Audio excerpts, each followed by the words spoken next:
بسم الله الرحمن الرحيم الحمد لله رب العالمين والصلاة والسلام على المبعوث رحمة للعالمين محمد الأمين وعلى آله وصحبه أجمعين. Note de Ramadan, descente et transmission du Coran. Le Ramadan est le mois du Coran. شهر رمضان الذي أنزل فيه القرآن هدى للناس وبينات من الهدى والفرقان. C'est la sourate 2, le verset 184. C'est dans la nuit de Qadr. Inna anzalnahu fi laylatil Qadr. Sourate 97, verset 1. Cette nuit est aussi appelée la nuit bénie par le Coran. Inna anzalnahu fi laylatin mubarakah. C'est à la sourate 44, verset 3. C'est donc durant cette nuit bénie de Ramadan que le Coran a été descendu de Lawh al-Mahfouz, cette fameuse, cette mystérieuse tablette préservée, si tant est-il qu'on peut traduire l'expression.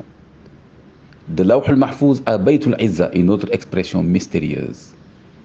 Bayt al-Izza, la maison de la grandeur, dans le ciel auquel appartient la terre, Sama ud-Dunya, où Dieu, notre Seigneur Allah subhanahu wa ta'ala, a domicilié l'humanité, les fils d'Adam.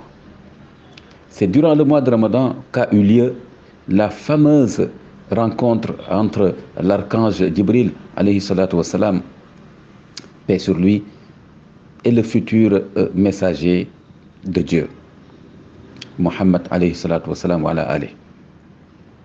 Et que le premier dicta au deuxième les 5 premiers versets du Coran.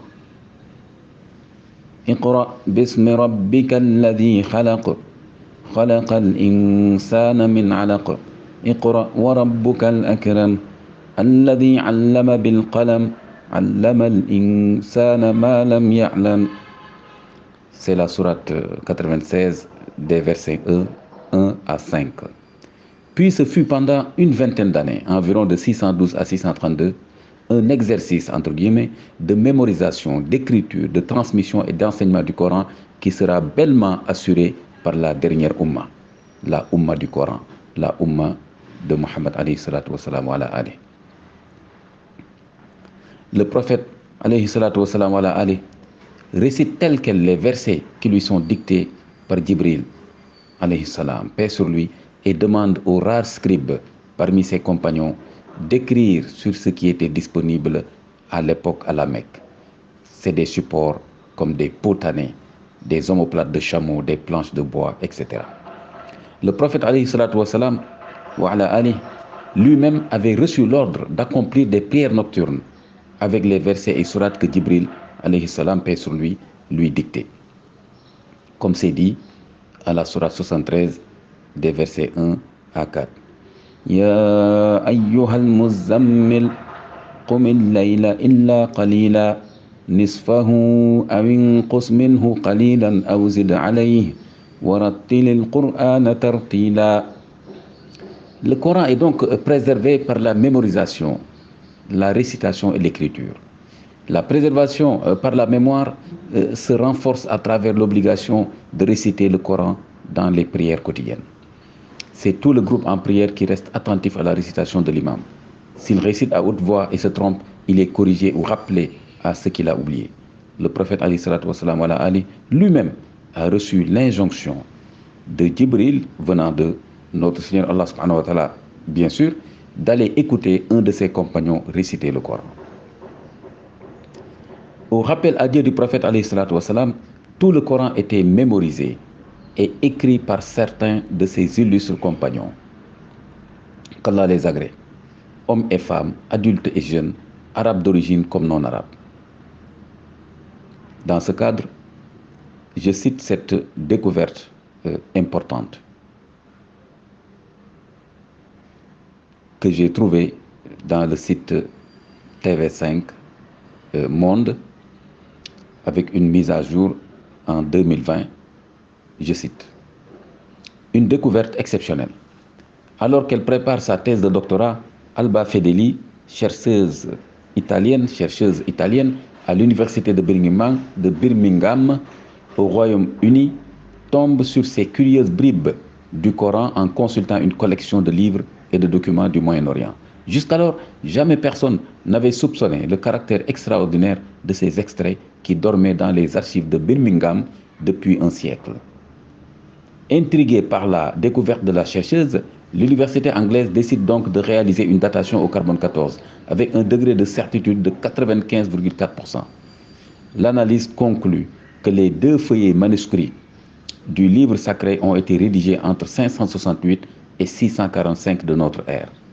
Or, dans la tradition islamique, Mahomet, c'est écrit Mahomet parce que c'est comme ça que les Occidentaux écrivaient le nom du prophète Mohammed, Mahomet a vécu entre 570 et 632.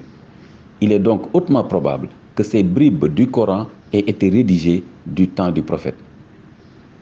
Voir site TV5 Monde, Amélie Revers, mise à jour 2021. Fin de citation. Avant l'hégire en 622, le Coran est présent, entre guillemets, en Afrique, lorsque Ja'far ibn Abi Talib, qu'Allah lui accorde sa grâce, qu'Allah l'agrée, porte-parole d'un groupe de compagnons, qu'Allah les agrée, qui avait reçu l'autorisation du prophète à émigrer en Abyssinie, l'Éthiopie actuelle, récite, Ja'far ibn Abi Talib, récite devant le négus chrétien qui était ému aux larmes des versets relatifs à Jésus et à sa mère, alayhim as-salatu wassalam, paix sur eux.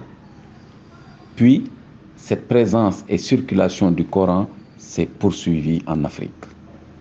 Pour ce qui est du Sénégal, cette présence et cette circulation du Coran se sont faites de façon qui mérite d'être retracées comme il s'y est par les historiens, les islamologues et les spécialistes des disciplines connexes.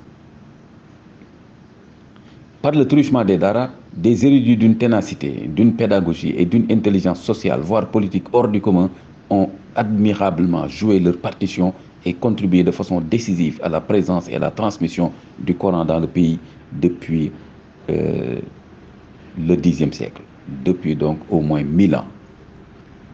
Dans son roman L'aventure ambiguë, Cheikh Hamidou Kane dépeint le redoutable maître coranique en ces termes. Je cite: le maître rasséréné était plongé dans ses prières. L'enfant savait sa leçon du matin. Sur un signe du maître, il avait rangé sa tablette. C'est la tablette sur laquelle le maître lui inscrivait les versets à apprendre. Mais il ne bougeait pas, absorbé dans l'examen du maître qu'il voyait maintenant de profil. L'enfant avait du mal à regarder le maître coranique de face, par respect, par révérence. L'homme était vieux, maigre et émacié, tout desséché par ses macérations. Il ne riait jamais. Les seuls moments d'enthousiasme qu'on pouvait lui voir étaient ceux pendant lesquels, plongé dans ses méditations mystiques ou écoutant réciter la parole de Dieu, il se dressait tout tendu et semblait s'exaucer du sol comme soulevé par une force intime. Fin de citation.